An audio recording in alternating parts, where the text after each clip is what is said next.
I'm delighted to stand before you to address you today at this year's high-level opening of the annual technical consultation of the UNFPA-UNICEF joint program on the elimination of female genital mutilation. Change begins with each of us. Our actions, no matter how small, have the potential to create ripple effect of transformation in our communities towards a future free from female genital mutilation. Our commitment to eliminating FGM by 2030 remains steadfast, but we must adapt our strategy to the evolving context. We must accelerate if we are to rescue SDGs. When you reason with them together and knowing fully well the law has condemned it, and if you have tried it, you are risking your life in jail, it reduces it drastically. By and large, I think we're getting a lot of success because, with my own area that I know, B-Medical helps.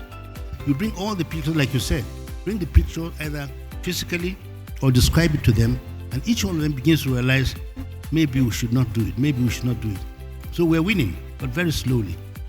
I make a commitment today to lend my support in delivering the global promise to end female genital mutilation. I wish you all a pleasant stay in Nigeria and fruitful deliberations. I wish people could look like their battles. I wish people could look like their struggles, so that girls like me can put on our fears and appear adorned in our tears. I wish women like me can resemble all the horrors we've been through. I wish we were see-through, so you can see all the pains we've lived through, see the tortures we've passed through, see our afflictions, see the betrayals that birth our conflicting emotions, behold the humiliation that a girl child is supposed to pass through to become a woman. I wish I can wear my pains like I would wear a dress. I wish I was addressed by my shame like my name. I wish, like perfume, I can spray the smell of my spilled blood and mutilated flesh, carry my traumas like I would carry a purse, accompanied by the ghost of my forsaken childhood. I wish in my womanhood that I can wear my wounds on my face like I would wear makeup and show up, not to show it off, but to make us all uncomfortable, make the sight unbearable, make us all sit on the edges of our seats, provoked by our intolerance of such expensive ignorance. And maybe, just maybe, be reminded of the urgency to put an end to this menace once and for all. Because if we do not, who will?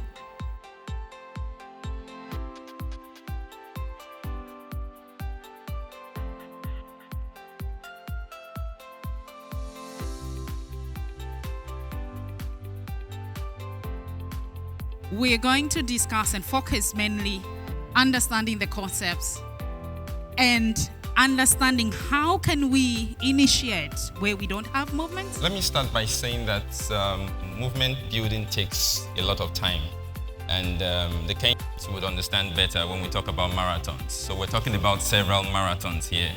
It's a long distance race, so it means a lot of things would have to be involved. The joint program has changed the strategy at the Ethiopian level. We are now even reaching other regions that we are not traditionally working as the joint program. This has been a very illuminating session. Let's keep our flashlights on when it comes to MNE and not operate in the dark. Let's commit to not keeping MNE as an afterthought and be very strategic and integrate MNE right in the planning cycle. I think that was a key takeaway.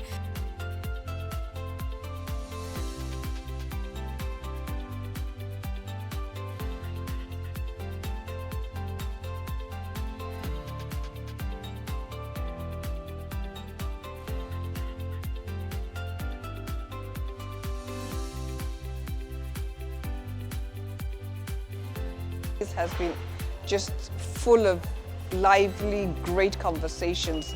FGM is something that we need to continue to think about, continue to advocate to eliminate, and I think just the energy in Nigeria has just been what we needed to really revitalize all of us. I also want to acknowledge the fact that the new global estimate indicates that Nigeria is one of those countries who are on track for eliminating this practice, and we know that given the population burden of Nigeria, this would mean a lot for this fight. In looking forward to the 2030 agenda, I think we need to scale up a lot of intergenerational engagement.